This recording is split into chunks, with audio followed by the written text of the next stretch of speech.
네, 이 치매를 앓고 있는 이모의 재산을 빼돌리려 한 조카가 재판에 넘겨졌습니다. 네, 남편이나 자식이 없는 이모의 이종 조카로서 공동 상속권자였던 이 남성은 재산을 독차지하려고 일을 꾸몄는데 결국 덜미가 잡히고 말았어요. 네, 이런 그 치매 걸리신 노인분들을 상대로 그 재산을 탐내는 이런 경우들이 사실 종종 있습니다. 이게 굉장히 이례적인 일은 아닌데요. 뭐 영화나 드라마에도 많이 나오지 않습니까? 또 변호사님도 이런 사건, 유사한 사건 맡아보셨을 것 같아요. 굉장히 많은데요.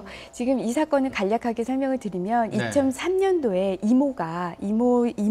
이모가 남편이 이제 사망을 하고 자식 없이 사망해서 혼자 남게 됩니다. 근데 자신의 이런 재산 관리나 어떤 이런 생활 관리를 다른 A씨 조카 부부에게 맡기는데요. 이번 사건을 저지른 거는 B씨입니다. 다른 조카 B씨인데 이 B씨가 자기가 이 재산을 모두 상속하기 위해서 2014년 3월입니다. 작년 3월에 이모가 입원해 있던 병원에 찾아갑니다. 법무법인 직원을 데리고 가는데요. 거기서 위임장과 그다음에 나에게 어떤 재산을 넘겨준다라는 증여계약서를 가지고 가서 도장을 이모에게 찍게 합니다. 그 다음에 의사의 허락을 받지 않고 사설 앰뷸런스를 불러서 이모를 데리고 이제 동사무소에 가서요. 인감을 그 도장 위임장과 증여계약서에 찍었던 도장으로 인감을 변경하고요. 인감증명서도 새로 발급받습니다. 이렇게 해서 이모의 재산을 빼돌린 재산이 무려 시가 한 20억 원 상당의 부동산이 됩니다. 이거는 그해 이제 작년 8월에 이모가 사망을 하고 그 원래 재산을 관리하고 있던 다른 조카 A씨 부부가 그걸 발견하면서 이 사건이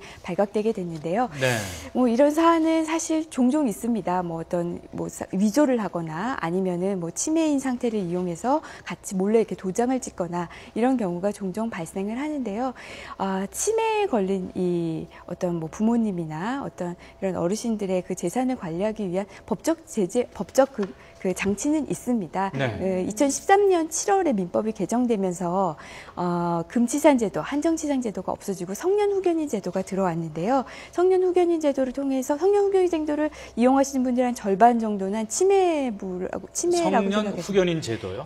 그러면 치매를 앓고 계시면은 법률행위를 제대로 잘 못하죠. 의사 능력이 많이 떨어지기 때문에 그런 분들을 대신을 해서 이제 자신이 직접 정신이 약간 온전할 때 자신이 직접 후견인을 미리 선임해 놓거나 아니면은 정신이 이제 올바르지 못할 때는 다른 가족들이 법원에 신청을 해서 법원의 결정으로 그 후견인을 선정을 합니다. 그다음에 그 후견인이 그 치매를 걸린 분을 위해서 그분을 대신해서 이제 재산을 관리해 주는 그런 제도가 있는데 이분들은 이 제도를 이용하지 않으신 것 같아요. 간단히 여쭤보면 치매 노인의 판단 능력은 어떻게 판단하는 건가요? 이건 대부분은 이제 의사의 어떤 진단서나 이런 걸로 판단을 하는데요. 지금 이 사건 경우에는 이제 그 재산을 가져간 그 조카 쪽에서 그 행위를 할 당시에 약간의 치매는 있었지만 정신 능력은 있었다라고 하는 그 의사의 어떤 진단서가 첨부됐다고 합니다. 그렇다고 하면은 이번 이 재산에 관해서는 돌려받기는 좀 어려울 것으로 보입니다. 이 치매 어른들의 재산을 노린